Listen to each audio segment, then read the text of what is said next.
Hey guys, I'm Paco the Realtor. 16 years of experience, helped over 200 families buy and sell the American dream. I'm a local expert, I'm a professional, and I take care of my clients. I pride myself in educating my clients, and I'm also really sarcastic and a storyteller. So why don't you guys get to know me?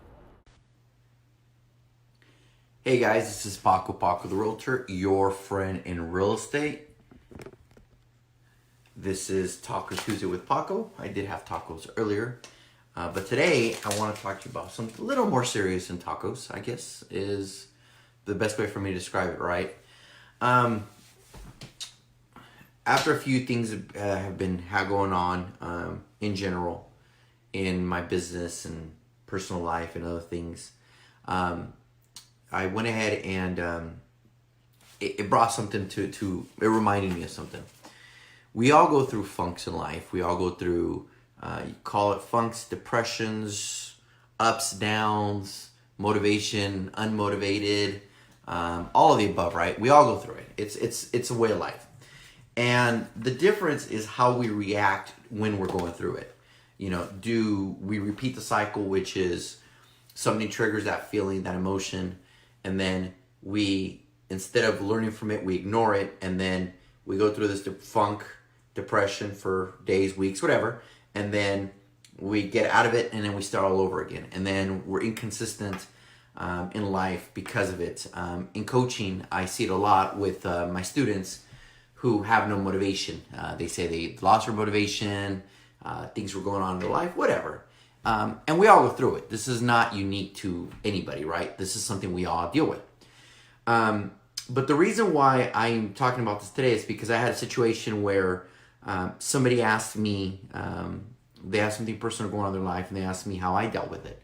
So I thought I'd share it. First things first, we all go through it. Whether you agree or believe it or not, we do.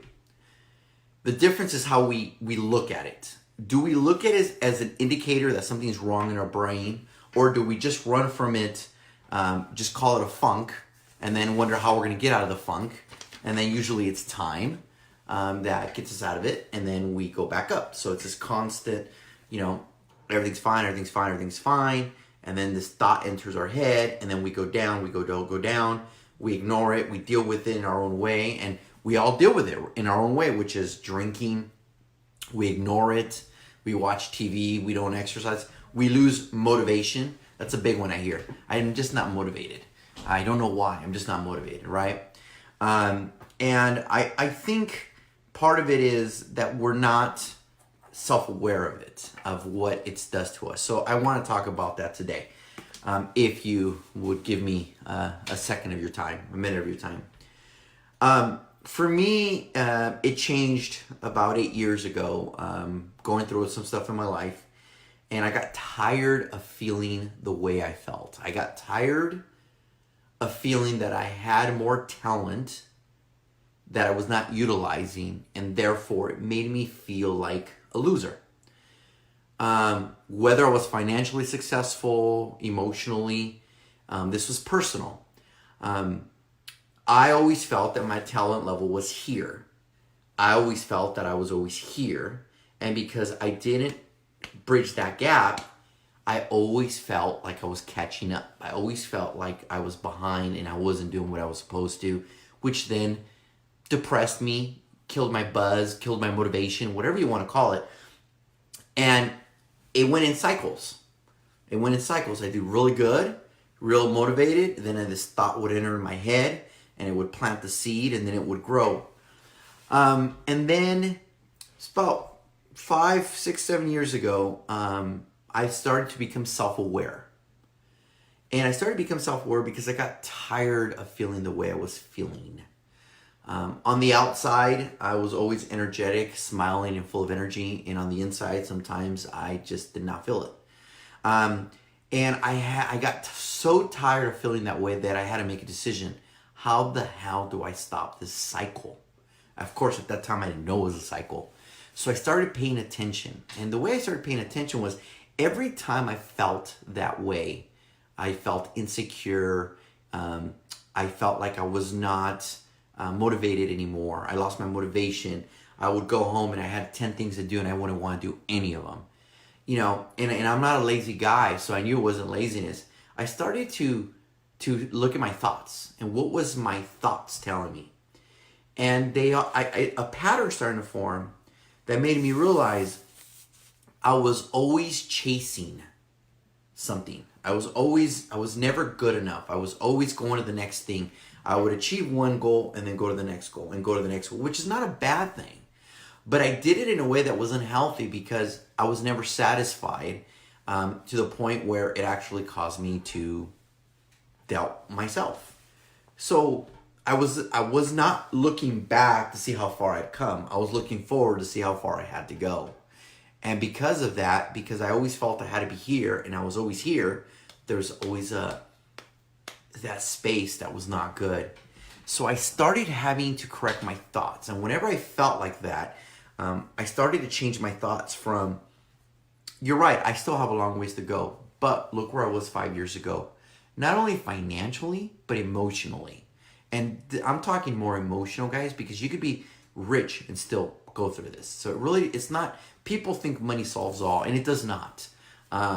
You know, we're blessed to have, provide for our family, and I can assure you that we have to provide, and if you don't have money, it adds to that stress, but that's not the ultimate factor that makes you happy.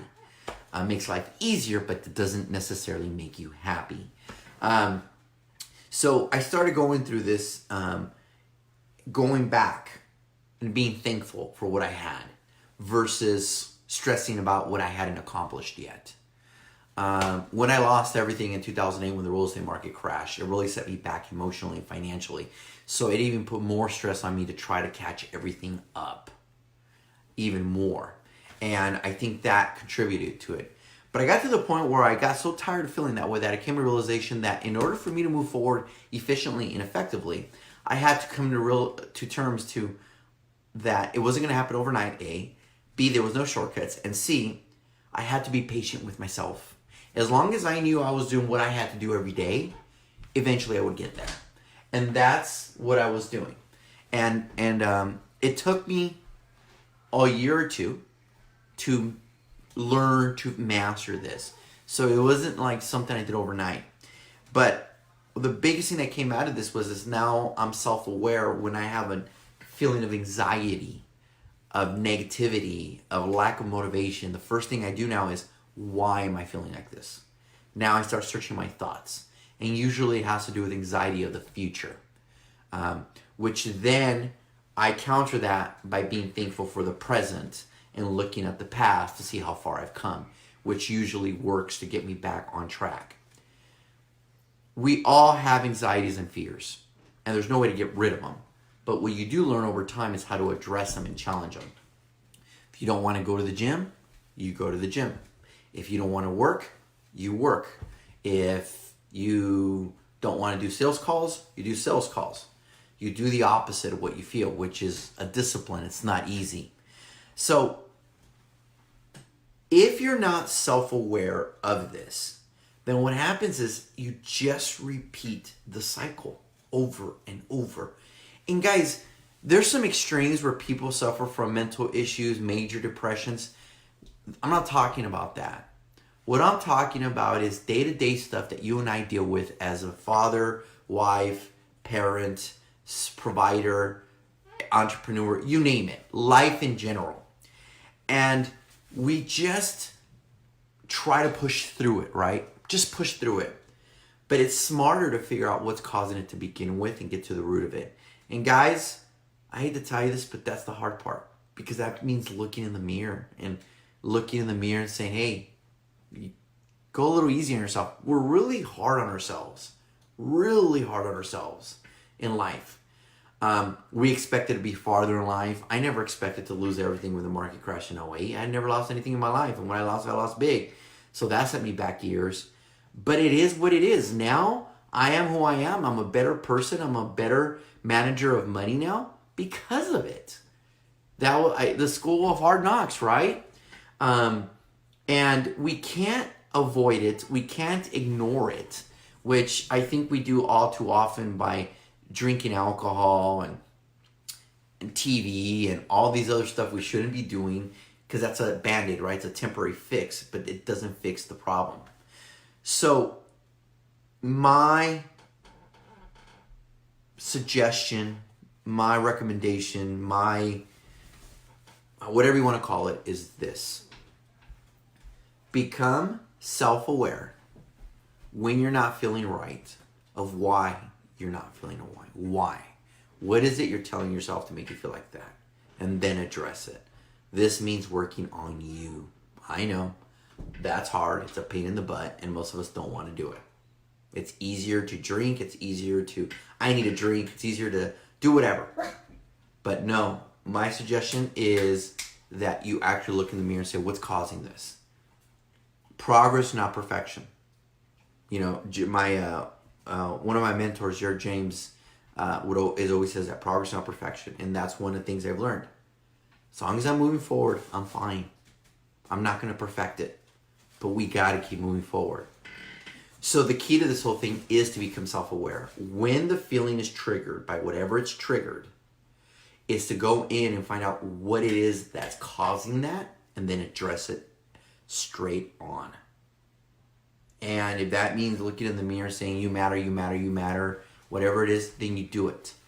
But for people to tell you that everyday people that doesn't happen, that's BS. It happens to all of us because we live in life. I think it's human nature.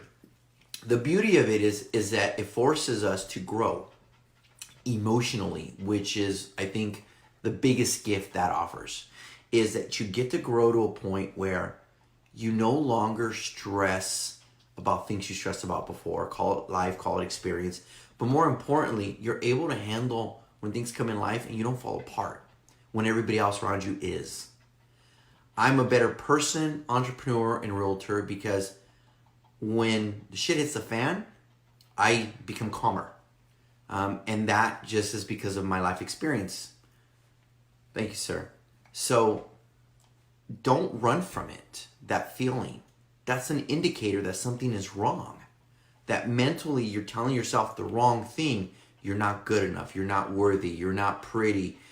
You're fat. You're not going to the gym. You don't have enough money. Our parents don't like what we do. They don't accept who we are. Whatever it is. We all go in through that. The difference is when that feeling of insecurity pops up, anxiety, depression, do you look at it and be like, okay, I feel this way because of X, Y, and Z, therefore I'm going to address it and tell myself, hey, I'm actually not like that. You know, what I've gone through, most people would not be able to go through. Or do you just let it affect you, react to it, drink yourself to feel better, maybe not drink yourself, but maybe becoming the victim is your ammo, whatever it is. Self-destruct, and then after you self-destruct, you go through it again, and you start all over.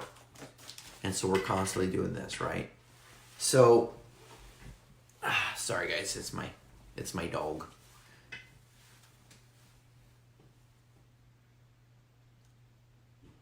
Say hi, Pom Pom. So, what's the moral of Taco Tuesday with Paco today?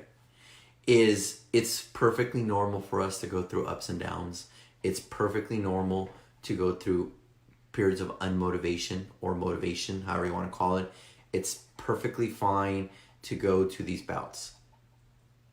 What isn't okay is for us to react every single time in a negative way. What isn't okay is for us not to learn at that indicator. It's like the doctor telling us that we're getting fat and we're gonna have a heart attack, and we don't listen. We have a heart attack, we take medication, and then we do what we were doing before, right? So don't run from it. Don't be shy. Don't shy away from it, and don't be embarrassed about it. One thing you know about me is that I like that motto. Very true. One thing is you know about me is I talk about realism, and that's something you'll hear a lot more and more. I think we live in a world that tells us not to be real. Because of social media and because we don't want to be judged, when in fact we need the opposite. We need to be real, good, bad, and ugly. And so my thing is this, is when we go through those feelings, it's okay to feel sad. It's okay to feel depressed. It's okay to feel however you want to feel. But remember, it's an indicator of what's wrong, and we address it. Whether it's a relationship, whether it's a health thing, whether it's a mental thing, whether it's an emotional thing, whatever it may be, we all go through it. But remember, we have the power to react to it, learn from it. So look at it, look at that negative feeling, unmotivated, depression, whatever you want to call it. Look at it as the little light that goes on when you're driving that says check engine. It's your check engine light. Something's up.